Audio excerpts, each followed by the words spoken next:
और आज की ताज़ा खबर में एक और अहम खबर, कोरोना कहर के बीच 1 मई से जहां पूरे मुल्क में 18 साल से ऊपर के लोगों को कोरोना टीका लगाने की तैयारियां हैं, वहीं मध्य प्रदेश 1 मई से टीका नहीं लगाएगा।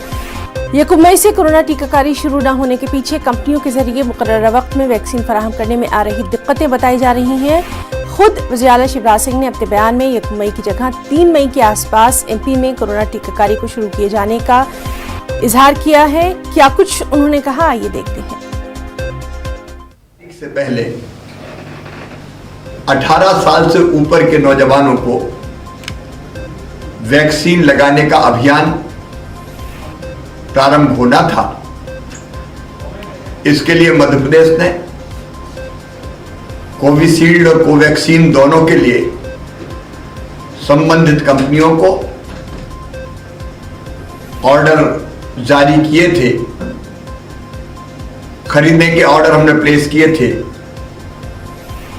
लेकिन दोनों कंपनियों से संपर्क करने के बाद यह पता चला है कि 1 तारीख को वो हमें वैक्सीन के डोजेज दे नहीं पाएंगी